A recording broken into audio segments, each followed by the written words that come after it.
Nagaaniif jaalalli gooftaa bakka jirtan hundumaatti isiniif haa ta'u karaa TV kanaa sagalee waaqayyoo kan hordoftan amantoonni hundumtuu biyya lafaarra jirtan biyya jirtan hundumaatti nagaaniif jaalalli gooftaa isiniif haa ta'u. Arras waaqayyoo jaalala isaa taanaan deebisee yeroo kana nuu kenneera. Waaqayyoo nu gargaaree arras dhufna irra waan ta'eef dubbii waaqayyoo keessa laallaa. Mata dureen arra laallu fayyina ayyaanaan argamee fi rakkina waldoota Galaatiyaatti ka'ee mata duree jedhu laalla. Fayyina ayyaanaan argameef rakkina waldoota Galaatiyaatti ka'e. Mata duree jedhu laalla. Mee tu gara mata duree keenyaatti hin darbin waaqayyoon galateeffannee sagantaa keenya jalqabna. Si galateeffannaa yaa waaqayyoo har'as dabaltee biyya lafaarratti jirru yeroo nu laatte kanaaf waaqaaf lafarratti maqaan kee haa eebbifamu. Anis sabni kees kunoo dhufne irraa yaa gooftaa gargaarsa keerraan kan kee as jirra. Maqaa gooftaa Yesuusiin dhowwaa malee amma dubbiin kee waaqarraa nuuf haa ergamu. Sabni kee dhaga'uudhaaf anuma dubbachuudhaaf dhiyaadheera. Hundumti keenya sirraa baranna. Maqaa Yesuus Kiristoosiin kan nama barsiisu hafuura kee waan ta'eef adaraa ayyaana kee nu dhangalaasi. Amma dhumaatti nu wajjin ta'i qilleensi kun hundumtu sabni kun si dhaga'uu akka danda'utti maqaa Yesuusiin gurra qalbii isaa banii ana dhabaa garbicha keessa na gargaari. Akkasuma na wajjin yaa waaqa istuudiyoo kana keessa kan jiran ijoollee kee wajjin ta'i maqaa gooftaa Yesuusiin ameen. Fayyina ayyaanaan argameef rakkina waldoota Galaatiyaatti ka'e mata duree jedhu laalla. Waldaa Galaatiyaatti maaltu ka'e rakkinni fayyina ayyaanaan argamu kun maali? Rakkinni waldaa Galaatiyaatti immoo ka'e maal akka ta'e maal takka uumamee turee fi fayyina argame kanarratti xurii kan diban attamitti akka ka'an sagalee waaqayyoo keessaa kutaa lamaan ilaalla. Mata dureen keenya har'aa kun kutaa arfaffaadha. Sagantaa kana erga jalqabne jechuudha. Kutaa arfaffaadha irraanii. Kutaa arfaffaa irraa kanaan fayyina ayyaanaan argameef rakkina waldoota Galaatiyaa keessatti ka'an ilaalla. Rakkinni waldaa Galaatiyaa keessatti bara sana ka'anii har'as bara keenya rakkinni tokko tokko jiru waan ta'eef isa ilaalla. Egaa akkuma mata duree kanarraa arginu fayyinni dhala namaa ayyaanaan seera eeguudhaan itoo hin taane namni tokko kan fayyu Yesuus Kiristoos isa isaaf du'etti amanuudhaan ayyaanaan tola fayya. Fayyinni bara baraa dhala namaaf kan kenname ayyaanaan innis Yesuus Kiristoositti amanuudhaan.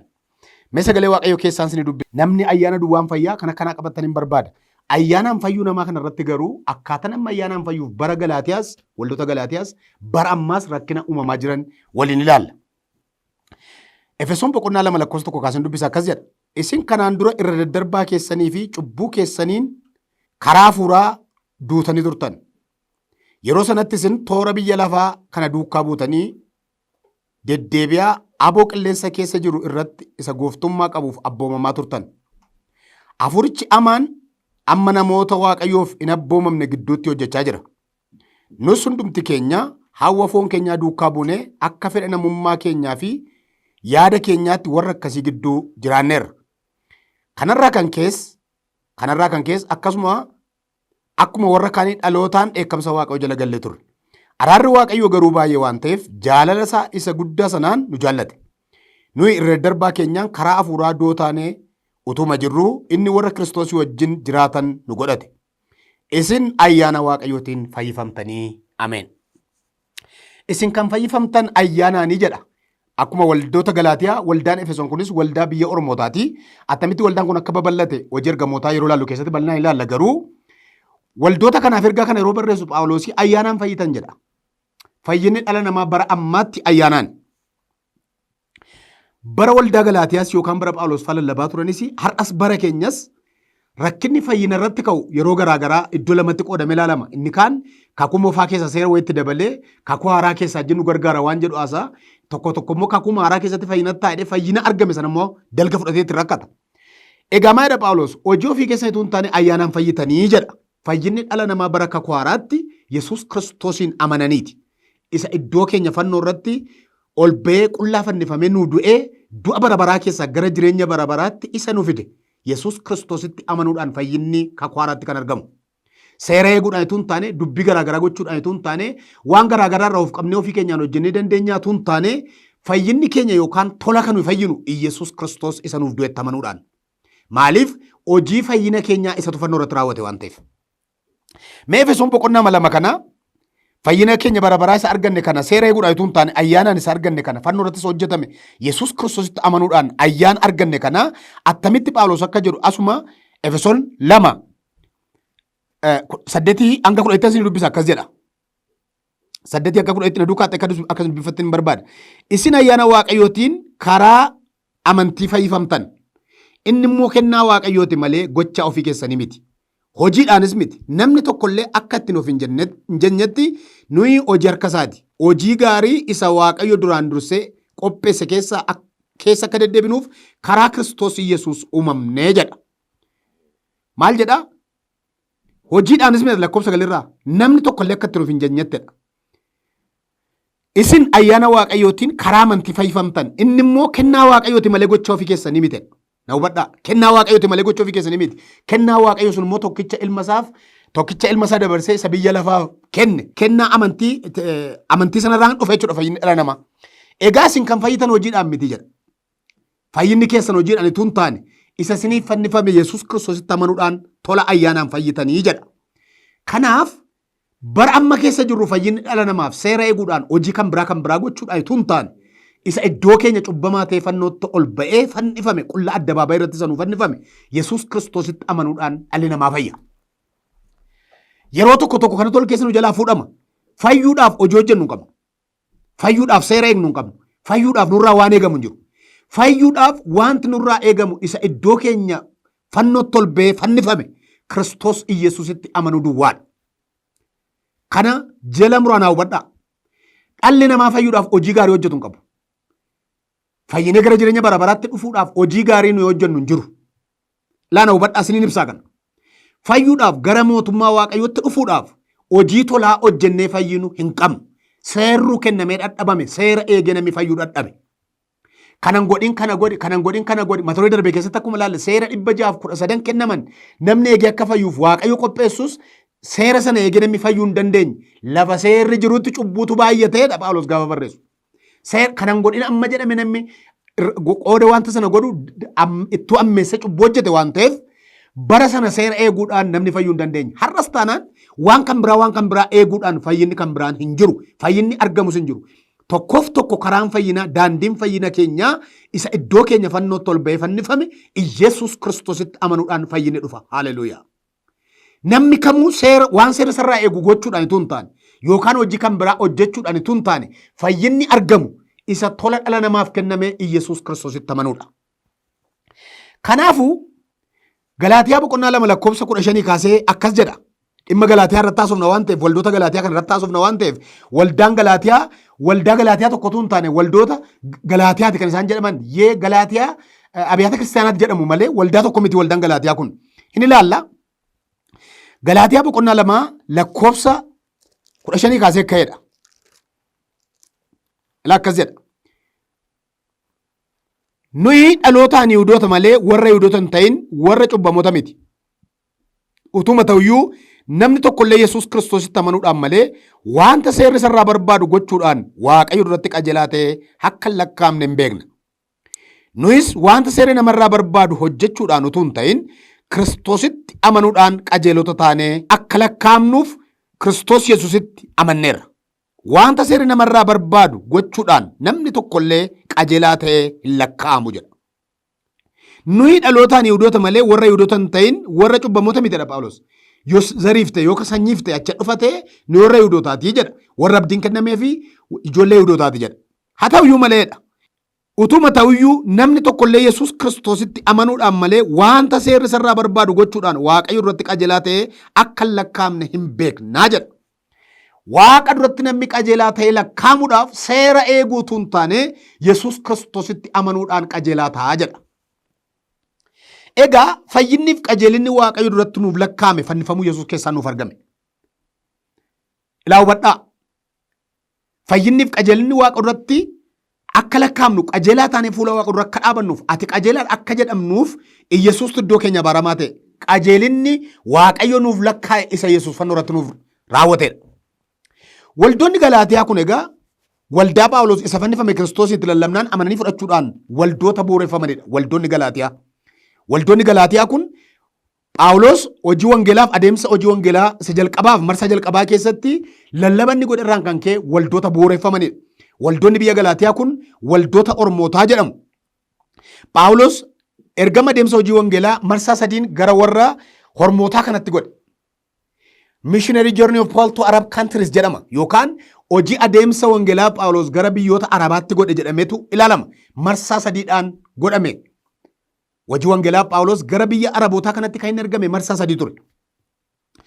Phaawulos faa kun eeyaa dhufe. Phaawulos jechuun hojii ergamootaa boqonnaa 9 irratti ituunni waldaa kiristaanaa ari'achuudhaaf deemu abiddi waaqayyo irra bu'ee karaatti qabee maqaa Saa'ol jedhu irraa geeddare.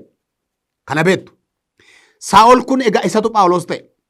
Gaafa inni dhufee wangeela lallabuu jalqabu ergamoota biras dhaqee waldaa Anxookiyaa biras dhaqee gaafa inni wangeela lallabuu jalqabu Yihuudoonni irratti ka'uu baay'ifnaan biyya Xarseesitti yookaan lafa jiraachaa ture biyya Xarsees dhaqe. Phaawulos biyya isaa Xarsees ture. Isa booda biyya Xarsees sanatuu jiru waldaa Anxookiyaa keessatti rivaayivaaliin hafuuraa guddaan ka'e. Gaafa rivaayivaalii guddaan yookaan dadammaqiinsa hafuuraa naannaa biyya Sooriyaa Damaasqootti ta'u magaalaa Sooriyaatti ta'u dubbii waaqayyo ballachaa hafuurri waaqayyo dhufaa magaalaan Anxookiyaa yookaan magaalaan guddoo Sooriyaa Anxookiyaan gaafa isheen hafuura waaqayyoon waldaan achi jirtu babal'achuu jalqabu waldaan Yerusaalem yookaan waldaan ergamootaa Barnaabaasin achitti ergiteedha. Barnaabaas kun dhalootaan nama Qophiroos ture. Hojii ergamootaa boqonnaa afurra jira. 37 kaasaa dubbifadha. Waan qabu hundumaa gurguree ergamootatti dabalamee Yerusaalemiin jira ture. Gaafa dadammaqiinsa hafuuraa kun babal'inni wangeelaa Anxookiyaatti ka'u waldaan ergamootaa isa Barnaabaasin achi ergitee jedha. Waldaa kanaaf ergite. Gaafa Barnaabaas gaafa dhufee waldaa kana dhufee ilaalu inni immoo dhaqee Phaawulosiin yookaan Saa'ol isa Phaawulositti geddame dhaqee Xarseesii fidee waldaa kana keessa taa'anii taa'anii jalqaban jedha hojii ergamootaa boqonnaa 13. Ituu isaan tajaajilaa jiranii raajonni barsiisonni lallabdoonni baay'een waldaa Anxookiyaa keessa turanii hafuurri waaqayyoo gadi bu'ee hojjeta ture. Kanaaf xoomaniitu isaan kadhachaa jiranii hafuurri waaqa dhufee dubbatee jedha. Barnaabaasii Phaawulosiin hojiin barbaadeef naa ergaa hafuurri waaqoo jennaan itti dabalanii xoomanii erga kadhatanii booda harka isaanii irra kaanii kadhatanii Phaawulosii fi Barnaabaasiin hojii sanaaf ergan jedha. Egaa Phaawulosii fi Barnaabaas ergama kana fudhatanii waaqayyo naaf dhaqan jedhee sanni dubbate sana erga kadhatanii booda waldaan geggeessite. Kanarraan adeemsi hojii wangeelaa marsaan jalqabaa jalqabe. Hojii ergamootaa boqonnaa 13 kanarraa jalqabe jechuudha. Kanaafuu marsaan jalqabaa Phaawulos faa godhan adeemsa hojii wangeelaaf marsaan jalqabaa Phaawulos faa godhan hojii ergamootaa boqonnaa 13 amma boqonnaa 14 lakkoofsa 25 ture. Ilaa hubadhaa. Marsaan jalqabaa Phaawulos wangeela lallabuudhaaf gara biyya Ormootaatti ergame. Marsaan jalqabaa hojii ergamootaa boqonnaa 13 lakkoofsa 1 lakkoofsa 14 hojii ergamootaa boqonnaa 13 hanga boqonnaa 14 lakkoofsa 25 dhiifamu. Marsaan jalqabaa hojii ergamootaa boqonnaa 13 amma hojii ergamootaa boqonnaa 14 lakkoofsa 25. Marsa lammaffaan hojii ergamootaa boqonnaa 15 lakkoofsa 40 amma hojii ergamootaa boqonnaa 18 lakkoofsa 22. Marsaa sadaffaaf inni dhumaa erga sana raawwate booda dhufee Phaawulos hidhamee Roomaatti geeffamee achumaan du'ee hojii ergamootaa boqonnaa 18 lakkoofsa 23 hanga hojii ergamootaa boqonnaa 21 amma 36. Waldaan Galaatiyaa ergaa waldaa Galaatiyaa kun egaa ergaawwan Phaawulos haa ta'u ergamoonni kan biraa barreessan ergaa jalqaba barreeffamedha. Ergaa keessaa ergaan jalqaba barreeffame ergaa Galaatiyaati. Warri kaan immoo Tesaloniqee isa duraatti jiru. Tesaloniqee isa duraatti duraaf duubaan wal duukaa ta'u malee ergaan jalqaba barreeffame ergaa Galaatiyaa kana. Ergaan jalqaba barreeffame ergaa keessaa ergaa waldoota Galaatiyaa kanaaf ergamedha. Egaan waldoonni Galaatiyaa kun adeemsa Phaawulos hojii wangeelaaf godhe marsaa jalqabaa keessa ture kan isaan hundeeffaman. Laana hubadhaa. Waldoonni kiristaanaa biyya Galaatiyaa kun waldoonni jiran kun yookaan abiyyaata kiristaanonni kun adeemsa Phaawulos faa marsaa jalqabaa keessa godheen bu'uureffaman. Galaatiyaa boqonnaa 1 lakkoofsa 2 akkas jedha. Akka achi nu galutti Galaatiyaa boqonnaa 1 lakkoofsa 2 Waaqayyo abbaan keenyaa ani Phaawulos namoota biraa yookiis karaa nama tokkoo utuu hin ta'in Yesuus Kiristoosin Waaqayyo abbaa isa Kiristoosin du'aa kaaseen ergame.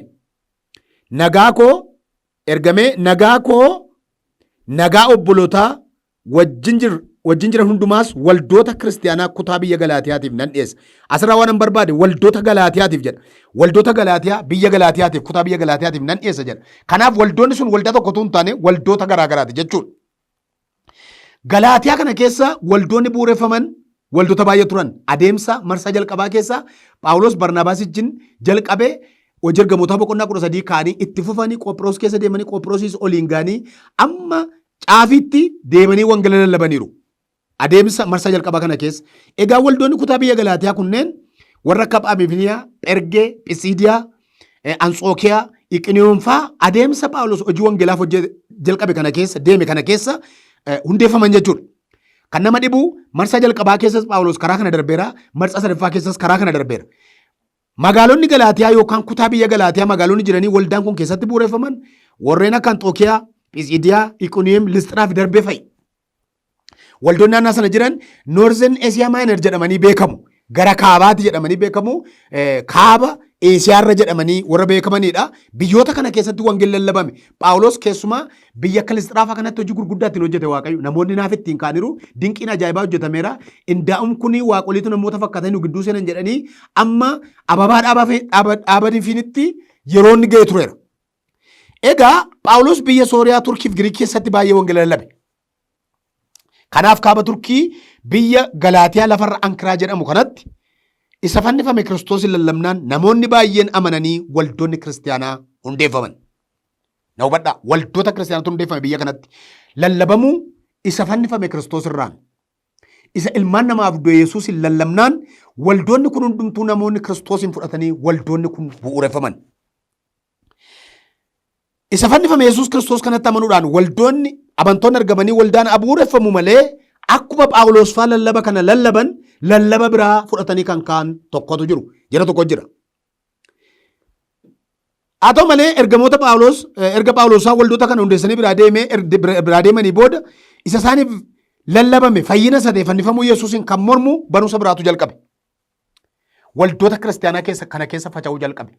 Hubadhaa baramma keessa jirru kana kas amma wangeelli deemu amma sosochiin hafuuraa jiru barumsa sobaas galuu jalqaba. Barumsa sobaas hodhossee ka'uu jalqaba. Waldoota kana galanii barumsa sobaatiin amantoota goyyoomsuu jalqabanii fayyina Phaawulos faa lallaban sanatti xurii kan dibu barumsa kan biraatu teellaadhaan ga'e. Adeemsa Phaawulos hojii wangeelaaf godhe marsaa jalqabaa keessa waldoonni baay'een hundeeffamanii utuu dubbiin fannifamuu Yesuus kun lallabame namoonni baay'een fayyaa jiranii kanatti bishaan kan naquu barsiisi kan biraan teellaatiin ka'e. Na hubadhaa bara amma keessa jirru kanas bara ayyaanaa jedhamu malee afurri waaqayyo hojjetu jedhamu malee namni fayya jennee lallabna malee fayyina dhala namaaf argame kanatti xurii kan diban ammas bara keenya kaanii jiru. Kanaaf dubbii kana dubbachuun kan hin barbaadeef. Adeemsa hojii wangeelaaf godhan marsaa jalqabaa fixanii Phaawulos faa dhufanii Anxookiyaa yookaan waldaa ishee keessaa ka'an itti deebi'an jedha. Lafa ayyaana waaqayyootti kennaman itti deebi'an. Barnaabaas faa adeemanii erga fixanii booda marsaa jalqabaa fixanii isa booda amantoota waldaa dhaabatan immoo jajjabeessaa gara lafa ka'aniitti yookaan waldaa Anxookiyaatti deebi'anii jedha. Yeroo isaan dhufanii waldaa Anxookiyaa ga'an yeroo isaan marsaa jalqabaa xumuranii dhufanii waldaa Anxookiyaa ga'an Yihudaati kan gadi bu'an waaqayyo biraa kan hin ergamne jarri tokko gadi bu'an biyya Anxookiyaatti jedha. Isaan biyya Anxookiyaatti gadi bu'anii barsiisa tokko jalqaban jedha. Barsiisni isaanii maalidhaa? Akka seerri Musee ajajutti yoo ta'e malee seera Musee eeguudhaan dhanna qabachuudhaan malee Yesuus Kiristoositti amanuu duwwaadhaan fayyinni hin jiru jedhan. Mee kana dhaqee isin dubbisa. Na duukaa akka ta'e dubbifattan hin barbaada. Hojii ergamootaa boqonnaa 15 irra jira. Jarreen kutaa biyya Yihudaatti Anxookiyaa biyya Sooriyaatti gadi bu'an tokko immoo akka seerri Musee abboometti yoo dhanna qabachuudhaa baattan fayyuu hin dandeessan jedhanii kiristaanota barsiisutti ka'an. Kanarratti Phaawulosiif Barnaabaas jarreen sanaa wajjin waldidanii waliin morkatan. Kanaafis waldiddaan morkii kanaa ergamootaa fi jaarsolii achi jiran biraan ga'uudhaaf Phaawulosiif Barnaabaas amantoota keessaa namoonni tokko Yerusaalemitti akka ol ba'aniif murtoo goote. Waldaan kiristaanaa isaan geggeessitee karaarra isaan buufte. Isaan immoo warri saba Waaqayyoo hin ta'in gara Waaqayyootti deebi'uu isaanii odeessaa Fiinqeedhaa fi Samaariyaa keessa darban. Oduu kanaanis amantoota achi jiran baay'ee gammachiisan. Yerusaalemitti yommuu galan waldaa kiristaanaatiif ergamootaan jaarsoliidhaan isin simataman. Warri ergaman kun Waaqayyo inni isaanii wajjin ture kan hojjete hundumaa itti himan. Garee warra Farisootaa keessaa amantoota kan ta'an tokko ka'anii dhagna qabachuudhaaf seera Museen kenne eeguu isaan barsiisuu hin barbaachisa jedhan. Kanaaf ergamoonniif jaarsoliin dubbii kana ilaaluudhaaf walitti qabaman. Yeroo dheeraa erga irratti dubbatanii booddee Phexros isaanitti dubbachuudhaaf ka'e. Obboloota koo Waaqayyo warra saba isaan ta'in dubbii wangeelaa afaan koorraa dhaga'anii amananiif kanaan dura isin keessa akka na fo'e ba'eessa gootanii hin beektu. Waaqayyo inni garaa namaa beeku hafuura qulqulluu nuufis immoo akkuma kenne isaaniif kennuu isaatiin isaan simachuu isaa mul'iseera. Inni amantiidhaan garaa isaanii qulleesse malee nuufi isaan gidduutti garaagarummaa hin argisiifne. Ammoo ba'aa abboonni keenya nuyis baachuu hin dandeenye gatiitti amantootaa irra kaa'uudhaan maaliif Waaqayyoon qortu? Nuyi garuu ayyaana gooftaa keenya Yesuusiin fayyuu keenya in amannaa, isaan immoo akkuma kanatti in fayyuu jedhee ameen. Kana Phexrostu kee dubbata. Ittan isin dubbii kana dubbisee fixeen. Nuyi lakkoofsa 11 qabadhaa. Nuyi garuu ayyaana gooftaa keenya Yesuus Kiristoosiin fayyuu keenya in amannaa, isaan immoo akkuma kanatti in fayyuu jedheen. Kana irratti namoonni hundinuu calluma jedhanii Barnaabaasiif Phaawulosin dhaggeeffatan. Isaan lamaanis dinqii fi milikkita garaagaraa Waaqayyo harka isaaniitiin saba Waaqayyo warra hin ta'in keessatti hojjete itti odeessan. Isaan dubbii isaanii afaanii yommuu fixan Yaaqoob ka'ee, obboloota koo na dhaggeeffadhaa. Simoon Waaqayyo attamitti dura warra saba isaa hin ta'in keessaa saba ofii isaatii gochuudhaaf akka dhimme nutti himeera. Dubbiin raajotaas akka caafamee jirutti kanaa wajjin wal fudhata. Isa kana booddee nan deebi'a. Mana Daawit isa jige deebisee nan ijaara. Isa diigames haaressee nan dhaaba. Nan qajeelchas. Namoonni afanis gooftichi akka barbaadan sabni biyya lafarraa maqaa kootiin waamaman hundinuu gooftaan inni kana godhu akkas jedha. Kunis durii jalqabee beekamaadha. Kanaafis akkan yaadutti yoo ta'e warri saba isaa hin ta'in gara Waaqayyootti yommuu deebi'an isaan rakkisuun nuuf hin ta'u. Garuu qalma isa xuraa Waaqa tolfamaadhaaf aarsaa dhiyaate irraa akka afaan hin qabne, halalummaa irraa akka of eeggatan, foon horii hudhamee du'e irraa akka hin nyaanne, dhiigas akka hin nyaanne, akka hin dhugnes isaaniif caafuun nuuf hin ta'a. Durii jalqabanii seera Musee mandaratti kan lallaban, manneen sagadaa keessattis sanbata hundumaatti kan isa dubbisan jiruu jedhe. Dubbii kana booddee ergamoonniif jaarsoliin guutummaa waldaa kiristaanaa sanaa wajjin of keessaa namoota fu'anii Phaawulosii fi Barnaabaas duukaa Anxookiyaatti erguudhaaf walii galan. Yihudaa isa Barnaabaas jedhamuu fi Silaasiin warra dura buutuu amantootaa keessa turan fu'anii ergamoota lamaanii wajjin ergan. Ergaan caaffata isaanii kenname kanatti fufee kan jirudha. Nu ergamoonnii fi jaarsoliin obboloonni keessan isin saba garaagaraa keessaa obboloota keenya taatanii mandara Anxookiyaa kutaa biyya Sooriyaa fi Qiliiqaa keessa kan jiraattaniif nagaa keenya isiniif dhiyeessina. Nu keessaa jirreen tokko kanaafituun ajajamin isin bira dhufanii dubbiidhaan akka isin wallaalchisan yaada keessan akka raasan dhageenyeerra. Kanaaf yaada tokkoon waliigallee of keessaa namoota foonee Barnaabaasii fi Phaawulos jaallatamoo wajjin gara keessanitti erguun gaarii fakkaatee nutti mul'ate.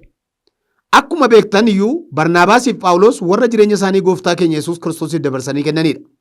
Egaa isuma isinii caafne afaan isaaniitiin immoo akka isinitti himaniif Yihudaadhaaf Silaasiin isiniif ergine. Waan barbaachisu irraa kan caalu ba'aa biraa isinirra akka hin keenyeef hafuura qulqulluutti nuttis gaarii fakkaate. Kunis immoo qalma waaqayyolii tolfamaniif dhiyaate irraa dhiiga nyaachuu fi dhuguurraa, foon horii hudhamee du'ee nyaachuurraa, halalummaarraas akka fagaattan, kan hundumaarraa yoo of eeggattan gaariidhaa, nagaatti jiraadhaa. Warri ergaman kaanii Anxookiyaatti gadi bu'an achitti tuuta amantootaa walitti qabanii caaffaticha kennaniif, jarri immoo caaffaticha dubbisanii dubbii gorsa isaatti hin gammadan.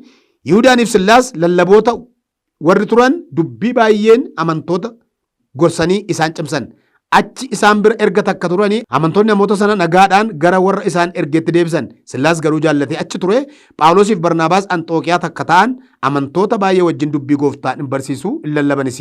Yeroonni kun naqanii biyya Anxookiyaatti gadi bu'an lallaba jiru keessa rivaayivaalii jiru dhagaanii namoonni waaqa biraatu hin ergamin kanaafituun ergamin gadi bu'an jedhan ergamoonni. Gaafa isaan dhufanii Phaawulos marsaa jalqabaa fixanii waldoota kana buurisanii deebi'anii Anxookiyaa dhufan, warri kun immoo Yihudaatti gadi bu'anii amantoota gaafa isaan dogoggorsuu jalqaban Barnaabaasii fi Phaawulos jara kana gidduutti falmii guddaan kaanaan waldaan Anxookiyaa dubbiin kun gara ergamootaa dhaquu qaba, waldaa Yerusaalem dhaquu qaba jettee murteessiteedha. Kanaaf amantoota keessaa nama fuutee Phaawulosii fi Barnaabaasii wajjin dubbii kana afuraniif gara ergamootaa yookaan waldaa Yerusaalemitti ergitedha. Waldaa Yerusaalem yommuu dhufan waldaa Yerusaalemiin simatamanii Barnaabaasii fi Phaawulos dubbii kana itti himanii jedha. Ilaana hubadhaa maaloo. Dubbii kana itti himan amantootaaf jaarsoliidhaan simatamanii ta'anii maal akka hojjetame dubbii attamii akka kee gaafa haasaan Phexros kee Waaqayyo naan sin keessaa fo'ee kanatti dhageessaniitu. Kanaafuu jara kanatti kan biraarran keenyu nuyi Yesuus Kiristoositti amanuudhaan ayyaanaan fayyina. Isaanis akkasuma kanatti fayyuu jedhe Yaaqoobis ka'ee dubbatee jedha. Erga isaan dubbatanii booda Dubbii kana irratti jaarsoliin Yerusaalemii fi ergamoonni irratti olii galanii xalayaa barreessan. Xalayaa barreessan kana isaanis of keessaa nama dabalatanii Barnaabaasiif Sillaasiif Yihudaa dabalanii Phaawulos duukaa ergan. Eessatti ergu xalayaa kana wajjin? Xalayaa amma isinii dubbise kana hojii ergamootaa boqonnaa 15 jiru kana akka isaan dubbisaniif afaan saayinsiitti maa dubbichis akkasii dubbisaniif kana irratti olii galleerra jedhanii ergamoota duukaa gara Anxookiyaatti deebisanii isaanis dubbisaa fi dhufanii waldaa Anxookiyaa ga'an jedha. Waldaa Anxookiyaa ga'anii dhufanii amantoota bira bubbulan jedha. Adeemsa Phaawulos hojii wangeelaaf godhe marsaa jalqabaa keessa waldaa bu'uureffamte kana waldoota keessatti rivaayivaaliin ka'ee deemaa wangeelii deemaa jiru kana jarra kedhanii barsiisan kun ka'an. Maal jedha barsiisaanii? Barsiisan maal jedha? Namni ayyaana duwwaadhaan Yesuus Kiristoositti amanee hin fayyu. Seera eeguu qaba, seera eeguu sunis dhanna qabachuu fayya.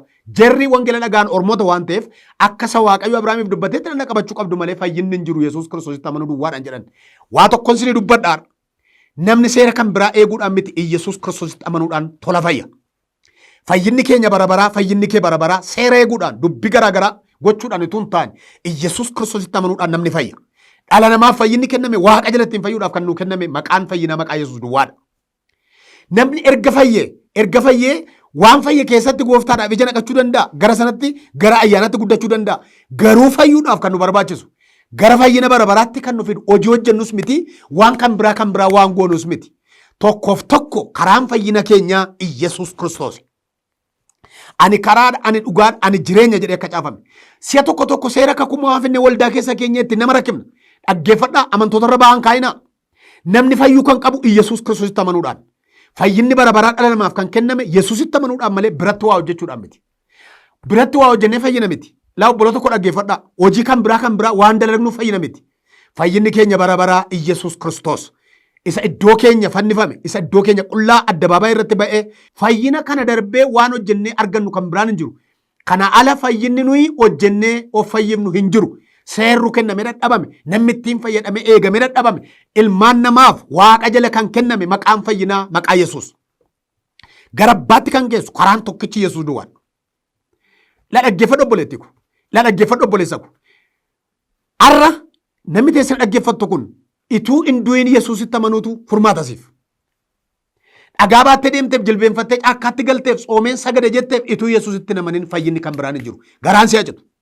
Fayyinni keenya barabaraa isa iddoo keenya nama ta'ee dhufe waaqa turee isa ofii nuuf jedhe nama ta'ee foon kan uffatee dhufee reebamee qulla addabaabaa irratti ba'ee shameful days isa jedhan sana yookaan dolee yaasisaa nu du'ee isa fannoo irraa immoo bu'ee awwaalamee awwaalaan mookee ol ba'e deebee dhufee nu fudhatannee isa amanu Yesuusitti amanuudhaan fayyinni barabaraa mana keesseedha. Yoos maqaan kee galmee barabaraa sii qabata. Fayyinni keenya kana dubbii kana hin finne itti deebina. Torbeetti fufna fayyinni keenya barabaraa seera eeguudhaan dubbii kan biraadhaan waan garaagaraa eeguudhaan miti. Namni hundumtu akka nawwattan hin barbaada.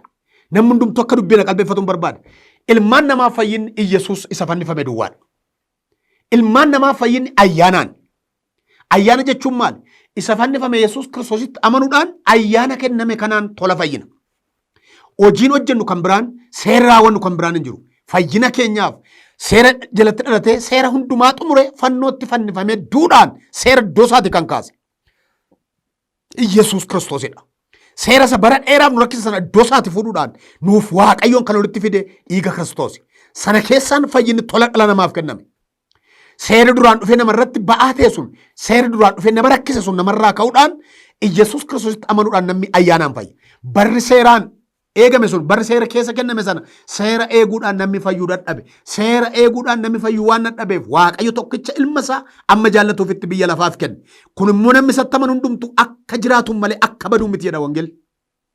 Kanaafuu warra amannee jirrus mana Waaqayyoo keessa warri namaniin bakkee jirrus adda baafachuu kan qabnuuf beekuu kan qabnu fayyinni dhala namaaf Yesuus Kiristoositti amanuu qofaadhaan argama. Fayyinni barabaraa du'a barabaraa keessaa gara jireenya barabaraatti darbuudhaan kan argamu karaansaa karaa Yesuus duwwaadha. Waaqayyo bara keessan jireenya keessan eebbisu. Torbeetti fufnaa xinnoo galateeffannee xumurra. Si galateeffannaa yaa Waaqayyo yeroo nulatte kanaaf Waaqaaf lafarratti maqaa keef galanni guddaan haa ta'u. Yaa gooftaa sabni kee dhagaa jira. Amma nuu gale waan beennu dubbannaa sagalee keerra waan jiru saba keetti himnaa maqaa Yesuus Kiristoosiin dubbiin dubbatamu kun qalbii saba kee bira ga'ee yaa Waaqayyo amananii fudhachuu akka danda'aniif ayyaana kee isaaniif baay'isi. Dhabaa garbicha kee as taa'ee dubbatu na gargaare. ulfinniif gargaarsi kee ayyaanni kee wajjin haa ta'u. Yaa Waaqayyo kunoo istiidiyoo kana keessa na wajjin kan jiran obboloo tokko kana ayyaanni kee isaan gargaaru. Harki hamaan yaa Waaqayyo sabni kee akka hin fayyineef dubbii kee kana gurra saba kee bira dabarsuudhaan qalbiin afuura saba keetii banamee si dhaga'u akka sin dhageenyeef danqaa kan ta'u kamuu maqaa Yesuus Kiristoosiin waaqarraa lafarraa lafa jalaa bara baraan raawwatee dhaamu. Ana dadhabaa garbicha keessa na gargaari. Ilaa akkasumas kadhanna saba keenya yaa Waaqayyo. Saba keenya rakkachaa jiru, saba keenya miidhama jala jiru, saba keenya rukuttaan irra jiru, saba keenya qalamuun irra jiru gargaari.